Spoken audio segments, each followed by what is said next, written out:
Yes, brother. For Dr. Zakir. Dr. Zakir, you said there isn't any mistake in Quran. I see more than 20 mistakes in Arabic grammar. And I will tell you some of them. إن الذين آمنوا والذين هادوا والصابئون. He said in Baqarah and Hajj, إن الذين آمنوا والذين هادوا والصابئين. Which is right? الصابئون or الصابئين? Number one. Number two. Brother, he said, brother, one question at a time. Yeah, please. but at the same thing, he said in Surah Taha 63, إِنَّا هَذَانِ لَسَاحِرَانِ. Mistake. إِنَّا هَذَيْنِ لَسَاحِرَانِ. Can you explain that?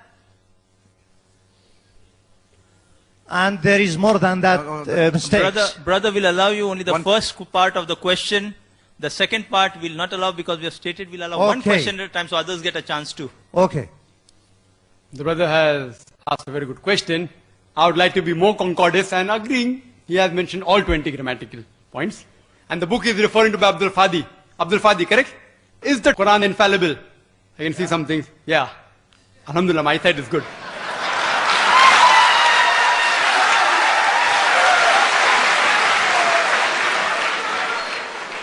I will answer all 20 together.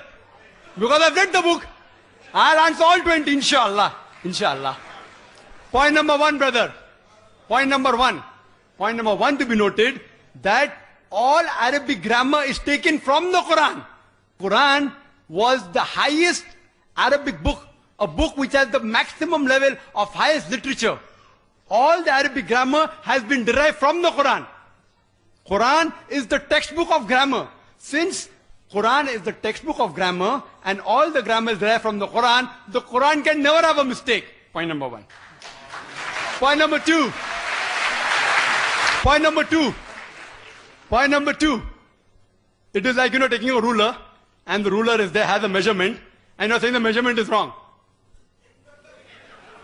It sounds illogical. Point number two. In the different tribes of Arabia, and Arabic, and Dr. William Campbell also will agree with me, in different Arabic tribes, the grammar keeps on changing. In some Arabic tribe, the word is feminine, the same word is even masculine in the other tribe.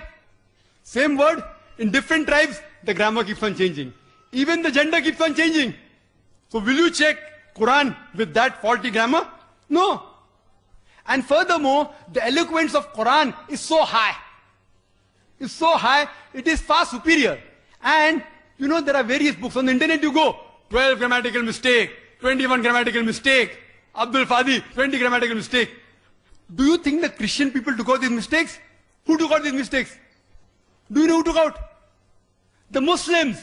The Muslim scholars, like Zamakhshari, what they did, that the Quran grammar is so high, that it goes against the conventional use of the Arabic. The Quran grammar is so high, to prove the Quranic grammar was high, they gave examples. And I'll give you a couple of examples, which will answer all his 20 questions. They give the example, like we read in the Quran, it says that the people of Lut, alayhi salam, they rejected all the messengers. They rejected the messengers that's mentioned. Dr. William Campbell said, the people of Noah, they rejected the messengers. We know from history that there was only one messenger sent to them. So it has a grammatical mistake. Quran should have said, the people rejected the messenger, not messengers. I agree with you.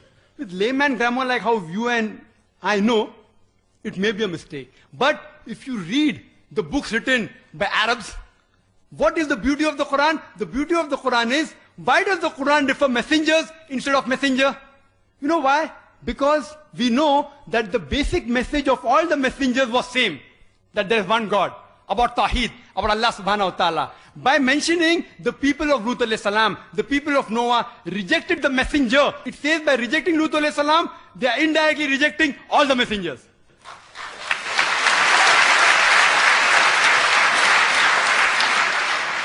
See the beauty, see the eloquence, alhamdulillah. You may think it's a mistake. It's not a mistake. Similarly, people like Anuj Suraj says that Quran says, kun fayakun, be and it is. It should be kun fakana, be and it was. Agreed. Past tense is kun fakan in Arabic. It's not kun fayakun. But the kun fayakun is more superior. It says Allah, it was, it is, and can do. Past, present, and future. Thank you, Dr. Naik.